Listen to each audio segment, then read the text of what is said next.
All right. I don't know whether this campaign that is extended after the campaign, the Thank You America tour by the President-elect Donald Trump, extends to Louisiana. This is really an effort to help build support for the candidate in that race, Republican candidate, who is expected to win. Of course, this is the runoff election to that. In Louisiana, you have to win by 50% plus one.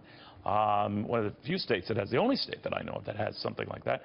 But the Republican candidate is favored. And Donald Trump says that's the way it should be. If that were the case, it would be 52 Republicans clinching their control in the United States Senate. They already have comfortable control of the United States House. The key player in that latter body is with me right now, the Republican Congressman Mike Kelly from the beautiful state of Pennsylvania.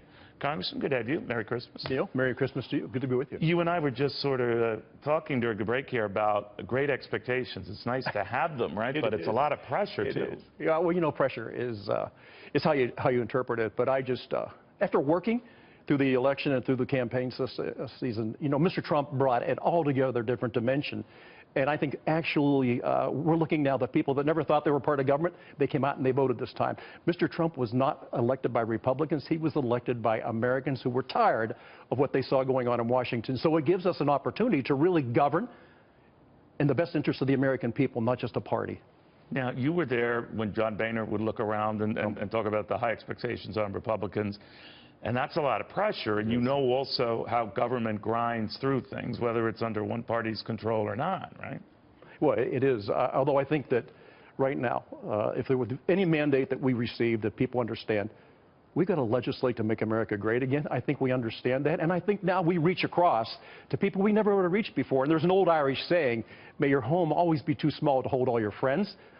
The Republican Party right now has become the party of the working man and woman. It's not an elite group. I think that's switched now to the other side where an elite has showed up on behalf of Ms. Clinton. But who showed up for America? Who showed up for Donald Trump? Everyday Americans, blue-collar Americans, women and men who get up every day with one purpose and one purpose only, and that's to take care of their families, their communities, and make America great again. And I think that was the message, and I think we understand that, and we're going to govern that way, and we're going to legislate that way. It depends on your definition of great, right? I mean, a lot of people within your own party, sir, have been saying, well, we don't think it's a great idea to have tariffs or to threaten trade wars or to be protectionist. So some have already come out saying, in your leadership, that's a non-starter. I'm just paraphrasing here. Yeah. So if you go after these kind of companies that do this stuff, it's not going to fly with us. So I'm wondering if that's a problem. I'm also wondering if the stuff I'm hearing on the Senate side, Congressman, with Mitch McConnell, hinting that he's not too keen on an infrastructure spending measure that might be very pricey, at least not now. That we don't have the seeds there for a little bit of infighting. Well, I think a little bit of infighting is fine. But again, as you know, I think thanks to Harry Reid, this idea that you have to hit the 60-vote threshold, it's never been part of our Constitution. That was a Senate idea. And I'm sure that there's people in the Senate would say, hey, wait a minute, slow down, Kelly. We have some ideas of what you guys should be doing in the House. I'm just saying this.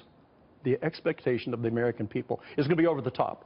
But we've got to be able to perform at a level that proves to them that the decision they made on November the 8th was, again, to move the country forward in a dynamic and robust economy. Mean, then you do the safest things in which you all agree.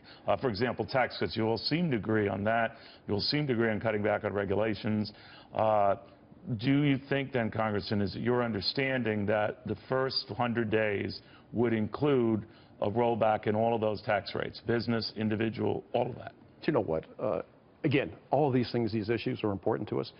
At the end of the day, what is it that we're going to do that maintains that confidence of the voters that voted for us on November the 8th? Now, we can get tied up and wrapped around the axle and ideological impressions of the way things should be. But again, I come from the private sector. Now, I'm a retailer.